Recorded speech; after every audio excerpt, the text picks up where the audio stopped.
Well, this one deserves all its rottenness. Conan the Barbarian, 2011. 25% on the tomato meter, 30% on the audience score. User ratings, not that many, only 49,000 plus. Kind of low for something with the name Conan the Barbarian attached to it. And the reasoning being, well, it's quite rotten. It deserves to be rotten. I'm going to have to say I agree with the audience score. I agree with it. Um, 25% of the critics had something good to say about it. That sounds about right. It wasn't a complete total loss, total failure. It wasn't irredeemable, but it was quite a disappointment. It was not fun at all compared to the original 82 film with Schwarzenegger. It did not feel like it had adventure to it. And it's really bad, really disappointing because this thing had such a huge budget, a lot of effort went into it, and it dwarfs the original 82 film in all its production value. However, you would think with all that going on that you would create something truly epic, but nope. It's completely epically boring and flawed in so many ways, and the plot is long and overly complicated, and I felt so much like fast forwarding through it. I didn't. It just didn't quite get long enough for that, but I felt the urge to do it, so I felt definite boredom here. Even when action scenes were happening, it felt like the director just didn't know how to film action scenes. Yes, they had the right production value and expense put into them. Yes, they had some cool ideas at times. Yes, they had the proper set pieces in place, but it was like the editing was just put together by somebody that didn't know how to edit action movies, and all the action felt boring, predictable, dull, and it also had plot problems with it too. I have quite a list I've assembled, but we will get there. But first, let's get right into the actual audience reviews on this and see what they say. We have one from January 2nd, 2020, 2 stars. On paper, this had promise. Jason Momoa seemed a reasonable choice to play Conan. The film would have Stephen Lang as a villain, and a 2011 film ought to be able to show us a lot of things beyond the scope of a 1982 film, and so it was. But we got was a generic fantasy action film with none of what made the original film so appreciated in the first place. The score, the story, everything about the tone fails to recapture the magic of the original or leave a unique mark of its own. I agree with that 100% if I had to put a star review. One and a half stars. 2 stars, maybe. On a really good day, if I were in a really good mood and I felt very forgiving, I might give this 2 stars. But the boredom factor for me, it was a little bit too high, so I'm going to say 1.5 stars, and maybe peaking at 2 in a few times. But overall, no, it barely reaches 2 stars for me. This reviewer had it right. The original film, it was very much a product of its time. The score was very unique. Arnold Schwarzenegger, his physique, and his manner of speech was very unique. A lot of different factors contributed to making the original 82 film kind of a cult classic, to making it very much not rotten. It's not rotten on Rotten Tomatoes, and nobody out there considers it to be rotten. A lot of different factors went together at that time period to make it something unique. This one's not unique at all. It feels very much like just big budget Hollywood trying to make something epic and doing it in all the most boring ways. Jason Momoa is part of the problem because there's nothing unique and special about his acting. He doesn't feel like Conan. He feels like somebody that is very too well spoken and too well poised to be a barbarian. He doesn't feel like a barbarian at all. In fact, it's sad because Jason Momoa feels like a barbarian very much more in his role, his very short role that he had in the first season of Game of Thrones on HBO. He looked like a barbarian. He acted like a barbarian. He felt like a barbarian type character. In this movie, he's like not even trying. Either that or it's a complete fail on the script and the set design and the costume design, because he feels like a very well-spoken, well-mannered fighter, just a generic Dungeons and Dragons type fighter character, not a barbarian. So I'm going to say he's part of the problem because his performance in Game of Thrones, Drago, Yeah, that would have been a much better Conan performance than what he gave here. And there's another real big problem, and it's not just Jason Momoa, but it's a lot of the other major role actors here. Their teeth. Like, I understand that Hollywood actors and actresses are expected to have perfect teeth, whether they're caps or whether they're natural or whether they're dentures. It really doesn't matter. This is something that's very much, that actors and actresses want to have before they try an acting career. But this director failed because he could have changed it so that their teeth weren't perfect, that they weren't up close up in all the shots to show you how perfect they were and how fake they were.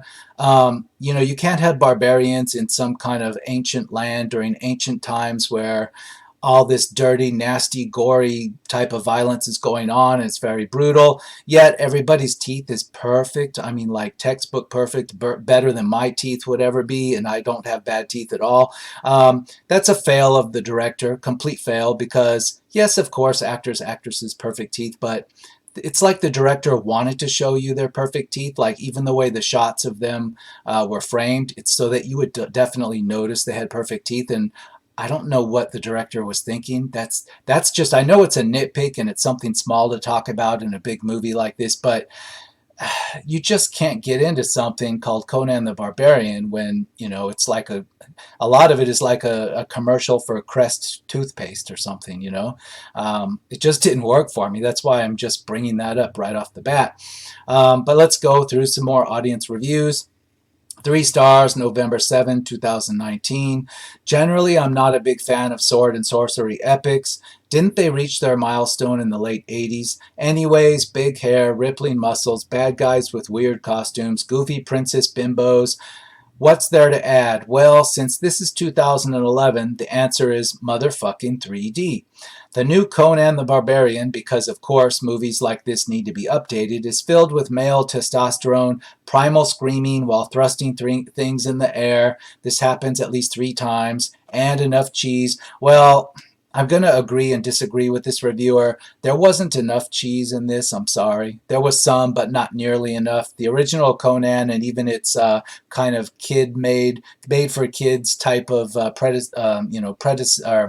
sequel, Conan the Destroyer. Both of those films had a lot more cheesy stuff in them, and that's what made them entertaining. This one has very little. It's playing itself completely serious, and it's doing it in all the boring ways. There's nothing new here. Like, this reviewer saying big hair, rippling muscles, and bad guys with weird costumes. Well, this film actually doesn't have a lot of that. And the reason I'm going to say that is everything in this, the costuming, the bad guys, the way they act, weird costumes. There's nothing memorable in this. The only thing that's really memorable in this is maybe the character played by Rose McGowan, who's some kind of witchcraft daughter of the villain witch character. Her hairstyle and her weird makeup and stuff, that's certainly different and weird, but it didn't contribute positive things to the story. It just kind of contributed negative things to the story, but that was unique. Everything else is not unique. Like Jason Momoa, yes, he's a muscled character. He's very large, but is he like anything cartoonish and cheesy like what we got from the 82 film, a straight up gigantically muscled barbarian? No, I'm sorry. And some of this is the fault of the director for the way he shot the film, and the other fault of it is the casting. I mean, Jason Momoa is going to have an impossible time competing against the old 82 Arnold Schwarzenegger, at least without some kind of CGI or a different type of editing, something that takes advantage of him. Because, again, he doesn't appear like a barbarian. He appears like Jason Momoa, like a huge guy, a hugely tall guy with a good physique that's very well spoken, very clean, and just too polished and practiced with swords, certainly, and in his fighting to be a barbarian. He doesn't feel like a barbarian. I mean, Schwarzenegger's barbarian, Schwarzenegger's Conan was a brute. He wasn't like a master of swordsmanship. He was a brute. This one is a master of swordsmanship, yet you don't explain why that is. Right from the start of this movie, Conan is shown. There's a long stretch of minutes of this movie that I found it was too much, that spent time with Conan the Barbarian as a teenager. and he just looked like a regular teenager, and yet he is shown to be supernaturally strong and fast and skilled with a sword beyond any of the adults and the barbarian fighters and whatnot that were around him as a teenager.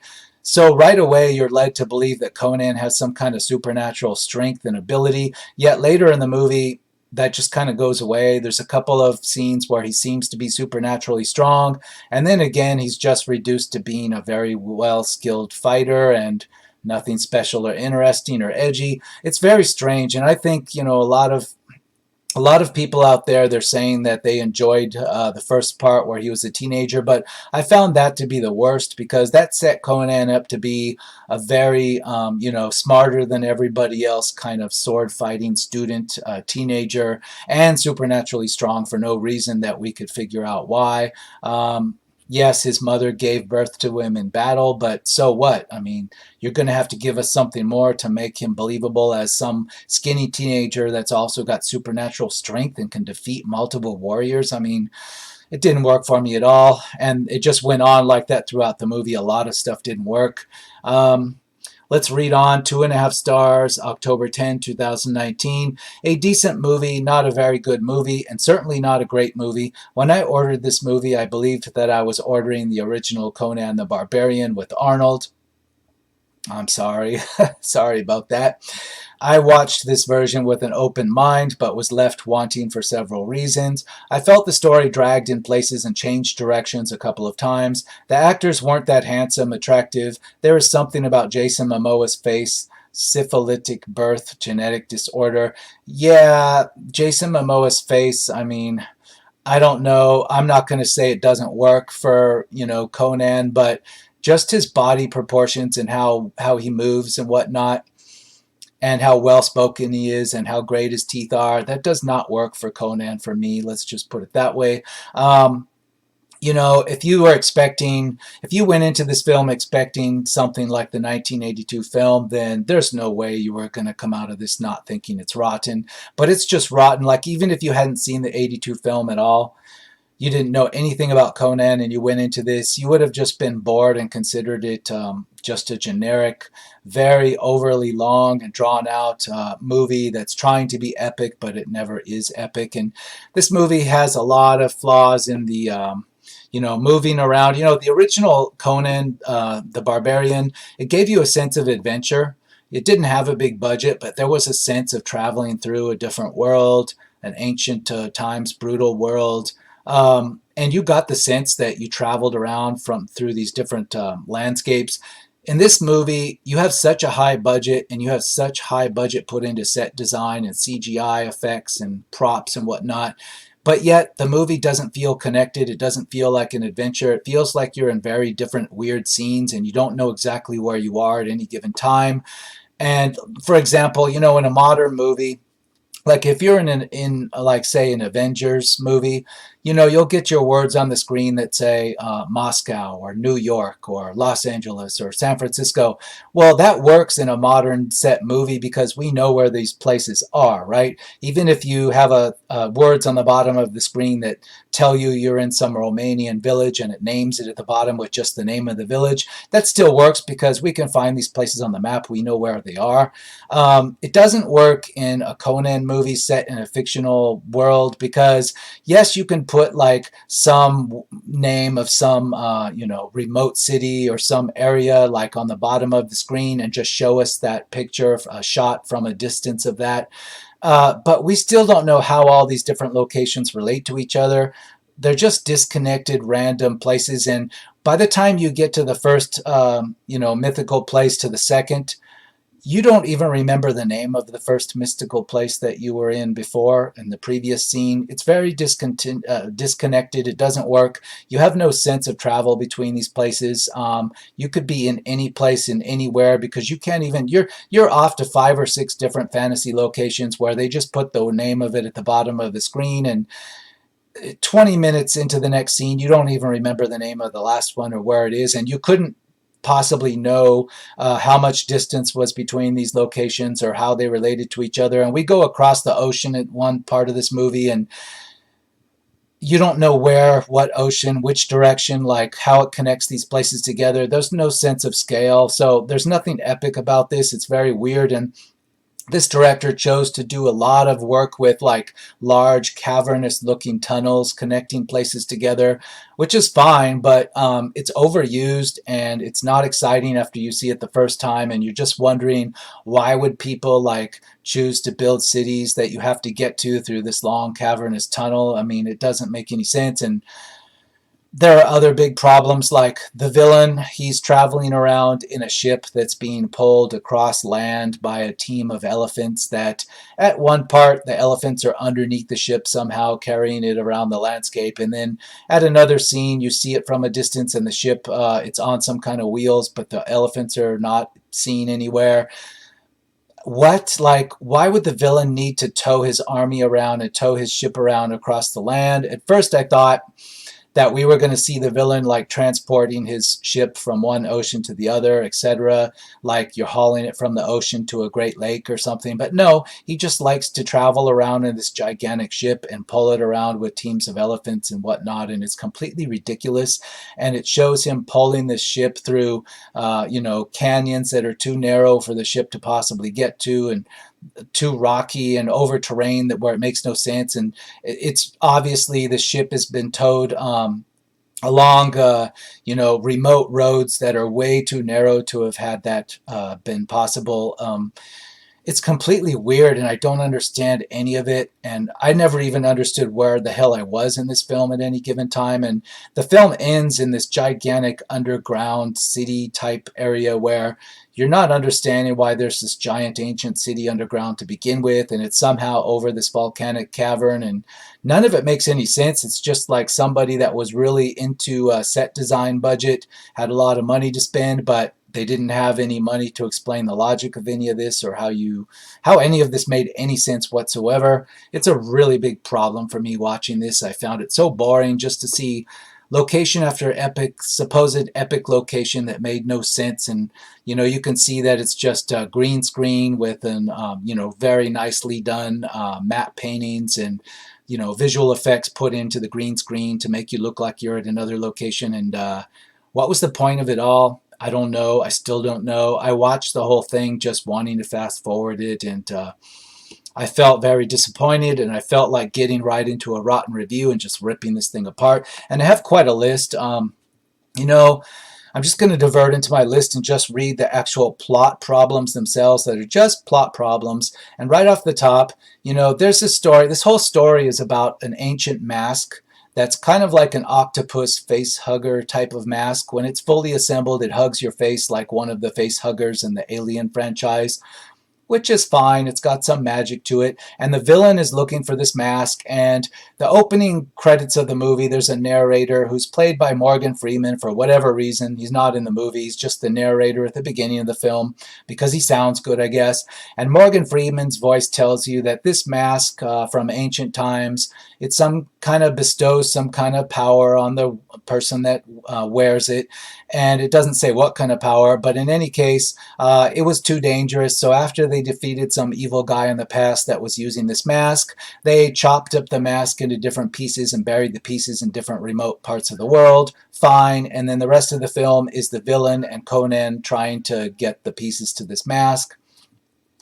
It's very much like something ripped off from Lord of the Rings. We've seen this all before, but that's not the flaw. The flaw is, if this mask were so dangerous, why did they just bury pieces of it in remote villages that are off the beaten path and just aren't really that difficult to find, apparently, because the villain is able to find these pieces quite easily. He knows where all of them are.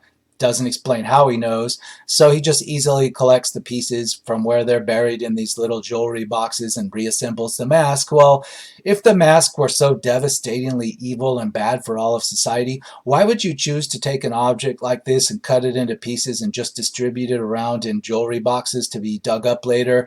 Why not just throw it into the ocean? Just take it out on one of your ships and throw it into a deep part of the ocean, and it's pretty much gone forever. Wouldn't even require breaking it or anything. Just toss it overboard. Nobody will ever find it. But nope. This whole thing hinges on this mask being quite easy to put back together. Completely stupid. Moving on to another plot point. Um, yeah, everyone knows the villain's name. Everybody knows who he is. He's got quite a reputation. And yet the plot hinges on the fact that Conan, he kills Conan's parents. He kills Conan's dad. Mostly it's Conan's dad. His mom's already been killed in battle during his birth. But Conan's dad, who made a sword just for Conan and trained him how to use the sword, the villain kills Conan's dad when Conan is a teenager. Now Conan has to go on a revenge quest, right, to get this villain, to find this villain. He's going to spend his whole adult life tracking down this villain to kill him. The problem with that is this villain is very well known. Everybody knows his name. He's got an army under his command. His reputation is far and wide. Yet we're supposed to believe that from the time Conan was a teenager until the time he's like 30 something, it took him all this time to figure out where this guy was. I'm sorry. That's like saying that, Donald Trump killed your parents and you saw him do it. And then it's taken you since 1982 until just now to track Donald Trump down now that he's president. Now you know where he is. Really? That's how stupid this is. And we're supposed to go along with it. Another plot problem. Yeah, there's a ship that has sails that the good guys are sailing around on, except the sails aren't functional. They're like wax paper stiff things that don't really look even like real sails. They're definitely not functional sails yet. This is a sailing vessel that's sailing around and navigating the ocean. Even by just looking at it with your eye, it's a complete fail. I don't know why they put so much money into this film and then just like could visibly see that they failed on the boat. Why didn't they just put real sails on the model, or at least cloth or something? Not this fake stuff that you can tell it's not a real sail. Anyway, another plot problem. Yeah, enemies. Okay, the good guys are on this ship. Forget the fact that the sails aren't real sails. They're out on the ocean on the ship. All of a sudden, they're boarded early morning by a whole crew of bad guys sent by the villain to wipe them out. But there's no ship that they boarded from. They're in the middle of the ocean. Where did all these villains come from? Now there's a long battle sequence. It's also very boring, in which Conan and his buddies, sidekicks on the ship, defeat the bad guys. And yay, they go off and cheer. They cheer like crazy and then go on their way sailing across the ocean. But not at one time do you see a ship that anybody boarded them from. Like, they just show up standing on the deck. And as they defeat bad guys, more bad guys show up standing on the deck. What? They're just like beaming in, like maybe the USS Enterprise is beaming them down as you dispatch them. It's a complete fail. It's really ridiculous. And going along with the boat problem, when the boat gets to a distant shore, there's this long, kind of boring sex scene with Conan and the character played by Rachel Nichols.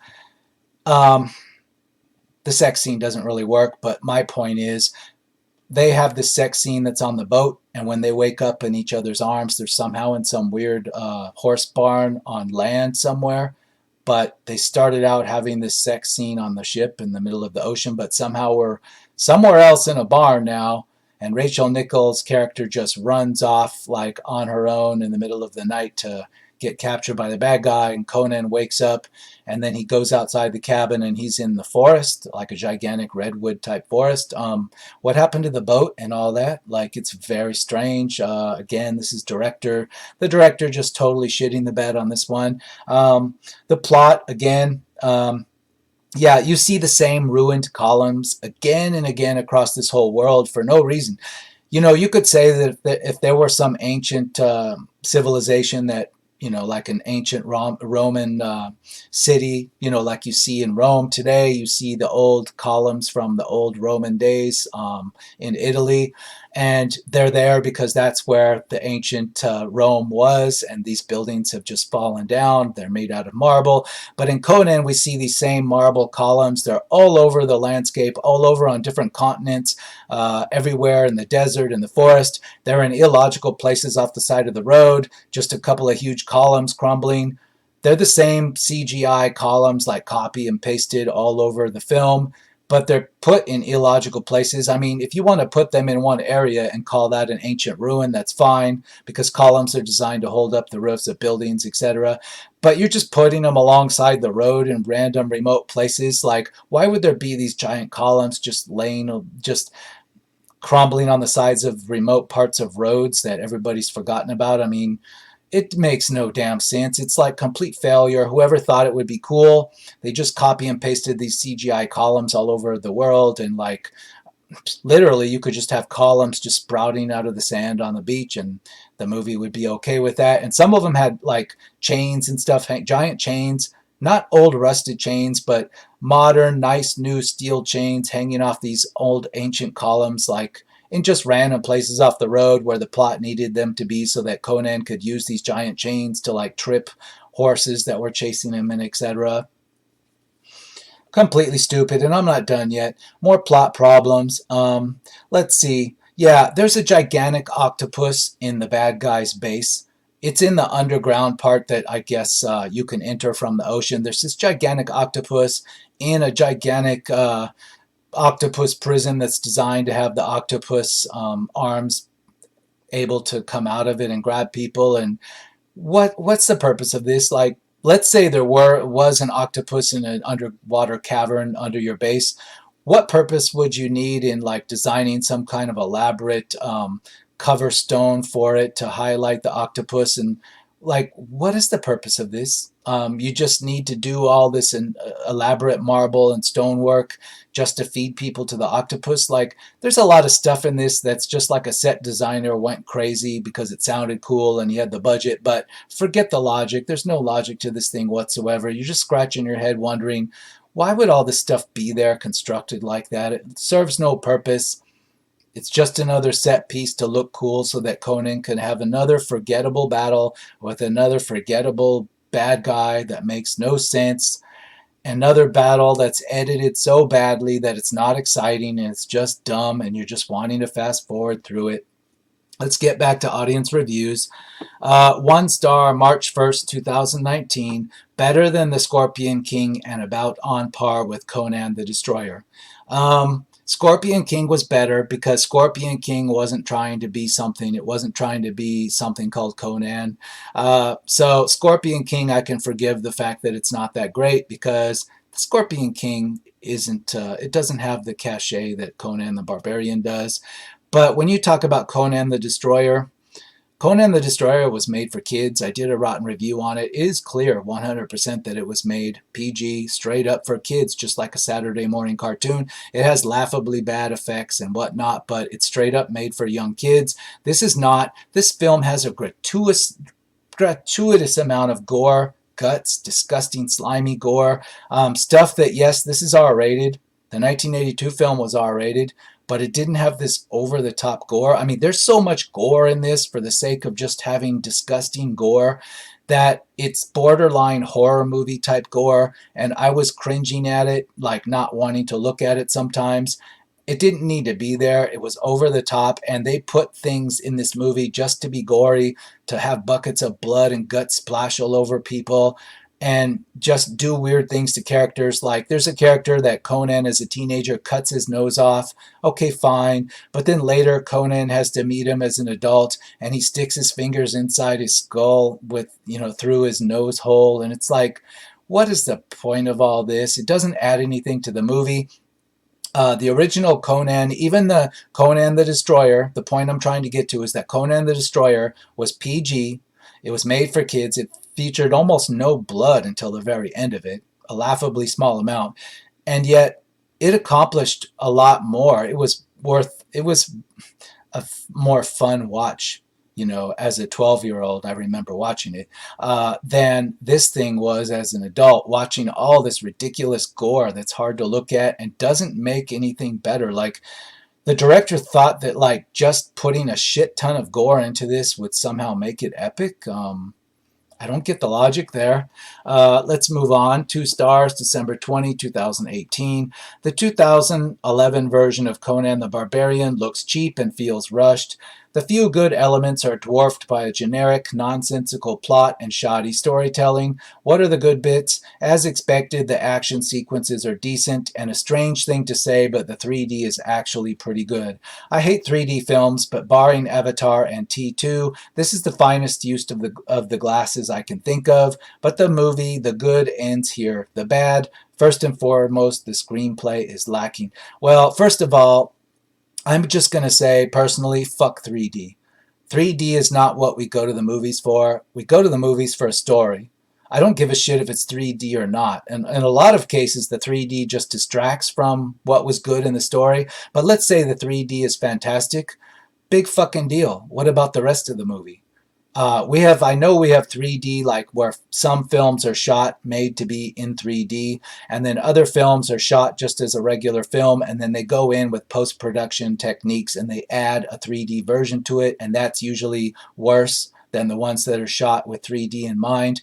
But regardless, I say fuck 3D. There's nothing that in 3D that's all that. If 3D were all it took to make a movie good, well, what happened to 3D TVs? I thought they were supposed to be all the rage. Oh, that's right. Nobody has one that I know of because it was a stupid fad and a stupid idea that has come and gone. And the sooner 3D movies are out of the theaters and they're out of the IMAX in the theaters, the better it will be for the rest of us. There will be more actual screenings of films that we can watch instead of having like 8 screens taken up by one film where one film's got it's got a regular version in 2 screens, and then another 2 screens it has a 3D regular version, and then on another 2 screens it's got IMAX 3D versions, and then on another 2 screens it's got IMAX regular version. Like, who gives a fuck? Like, just make a good movie and worry about the 3D shit later. That's my opinion. I'm not going to say a film's good or bad because of 3D. I'm saying just don't mention the 3D. Who gives a shit? I just don't know how many times I can say that because I'm so sick of people excusing bad movies because of their glorious 3D, or, oh wow, didn't you know the 3D was this new version of 3D that's so spectacular? This is like the frame rate is so incredible. Like, who gives a fuck? Like, just make a good movie. Put all that money into making a decent movie, for God's sakes. Anyway, 2 stars. Despite the potential for action and adventure, this remake is not a patch on the old Arnie version from back in the 1980s. After a reasonable good opening, 10 to 15 minutes dealing with how Conan becomes orphaned, I thought that was kind of boring. But anyway, the movie rapidly becomes a dull parade of cliche and senseless gore. Surely somebody can do better with this source material, as the potential to tell a really exciting, intelligent, and witty story is clearly there. Sadly, this version is pretty wide of the mark and barely passes as entertaining. Yes, it barely passes. Like, I wanted to fast forward this damn thing. Let's go back to my list. Bloody and gross is not exciting. I wrote that 2 different times in different places because, yeah, I can't emphasize that enough. This thing, if you want to see something that's hard to look at because of the gore, watch this film. Forget about everything else. It's just a gore fest from front to back, and it doesn't make it better. Yeah, there's a father-daughter implied romance here. I'm not sure where that came from, but I'm watching this and I'm watching the villain, and I'm watching the villain and the daughter in a private moment, and the villain tells the daughter, your mom she was a witch too, and it turned him on. And then the daughter's like starting to rub him, and she's saying, yes, I know, I can please you the same way mom did. I mean, basically they're going for an incest thing. Then all of a sudden the dad, he's played by Stephen Lang, the villain, he suddenly breaks it off and says, no, no, no, you won't replace your mother. But clearly the daughter wanted to have sex with her dad. I'm not sure why they needed to divert into that. And there's a lot of this wasted bullshit going on in the film where we could be having something epic. We could be having some kind of adventure. But instead, we're just watching Rose McGowan in really bad makeup where you can see the flaws in the actual makeup on a few different occasions. It's off-puttingly bad. You can see the flaws in it. She's like coming on to her dad, and I don't know. It seemed like maybe Rose McGowan, her reputation, she's so goddamn weird.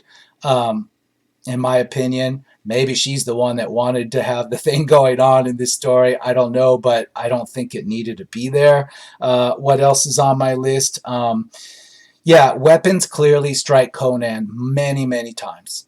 weapons, swords. Swords clearly strike Conan's body, his torso, his arms, etc., and yet they don't even scratch him, don't even draw blood. Again, this kind of goes along with the other problems where at times Conan seems to be like superhuman, and then other times he's struggling to defeat an old ass Stephen Lang that's dressed up like a villain.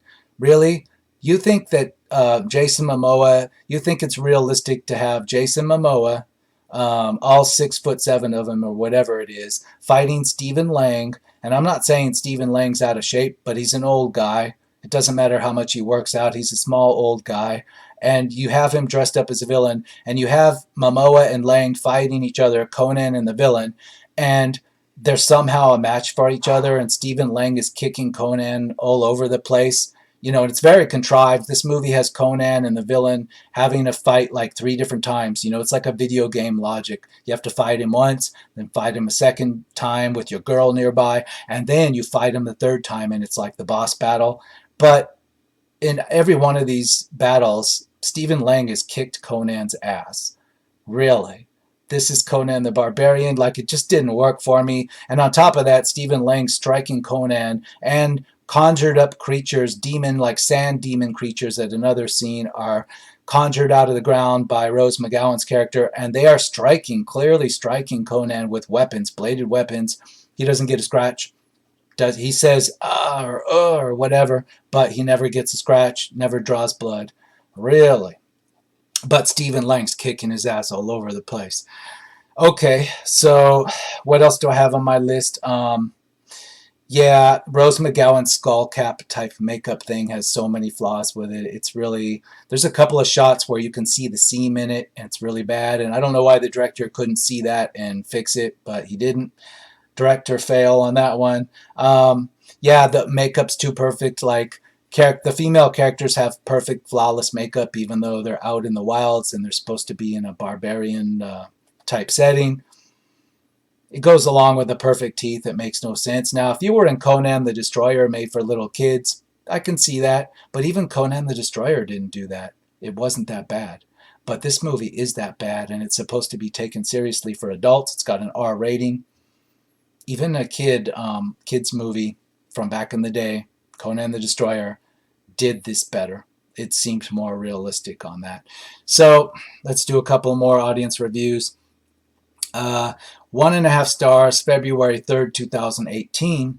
Go on a journey with our eponymous hero as ventures from being a misogynistic prick to grudging new man. On the way to enlightenment, he encounters all sorts of scrapes, many of them highly imaginative. Summarily dispatched in full gory detail, the nose scene. The stunt budget must have stretched wallets, always very overblown, these things. The good guys smolder, the bad guys glower, the bare-breasted women pout like there's no tomorrow, but it all adds up to very little. Yeah, it's all that, and it adds up to almost nothing. There's a lot of gore. There are a bunch of bare-breasted women that are rescued by Conan and all this stuff. You know, it's an R-rated film, but it's not done in a way that it adds anything to anything. They're just like a lot of bare breasts in the background. Doesn't really do one way or the other. Bad guys, yeah, just you have your video game stuff going on. Growling people and like endless amounts of battles that have to be stretched out, and you think the battle's over, but no, it's got to stretch on longer so some stuntmen can do some more stunts, and none of it's exciting. It's like it's filmed in the worst way you could film it, to be as boring as possible. I just wanted the whole thing to end. 0.5 star, January 8, 2018. Seen for the first time. Very unclear what's going on in the first 5 minutes. Ron Perlman's wife is about to give birth while their village is under attack, and then Ron Perlman and wife have time to do a bloody early C-section and then show her the baby and cradle it, since apparently all that other pillaging and murder just settled down a bit while that was happening. Then Ron Perlman too, now, again, I thought he died giving birth to Conan, protecting Conan, but no, now he's his slave master. Yeah, I don't like the first opening parts. I know people have said they do, but, you know, it shows... Okay, Ron Perlman and his wife, they're having some kind of barbarian battle out in the middle of nowhere. Maybe it's outside their village. I wasn't clear on that.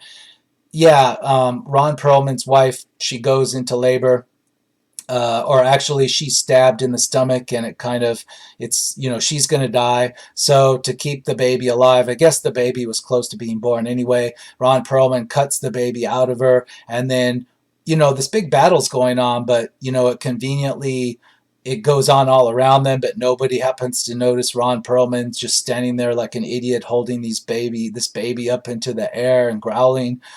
Really, it's like the kind of bad logic I saw in the latest Jason Bourne movie, where they're walking around in the middle of riots, the main characters, and all this stuff, crazy stuff's going on, but all the rioters conveniently run around and never touch the main characters, and always jog around them and throw things just around them where they never touch them, and it's completely stupid. And this is like that. The battle just completely rages on around while Ron Perlman cuts the baby out and cradles it and holds it up and growls. And then Conan grows up, and he's kind of like the son of Ron Perlman, but he's more like the son that's kind of like, I don't know, it is his dad, but yeah, you could kind of get the imagery that he's a slave to his dad. Like the dad treats him just like he treats all the other village boys, like they're his soldiers, his recruits. And I don't know, I just thought it went on for far too long, and we got teenage Conan with supernatural powers as a normal looking teenager, and then later Conan's getting his ass kicked by old ass Stephen Lang. Didn't work for me on a lot of levels. But anyway, we have it here. Conan the Barbarian, 2011. Audience score 30%, tomato meter 25. I consider that fair all the way around. I'm surprised the critics haven't slammed it even hard, but, well, 25% of them saw something redeemable in this thing. I found very little. I could barely get through it. I recommend you keep your thumb over the fast forward button. You can fast forward through a lot of stuff, and maybe you'll get some kind of epic feeling out of all the budget that went into the set designs, because as disconnected as they were, at least the set design, it had budget put into it. And I will see you again on the next episode of Rotten Reviews.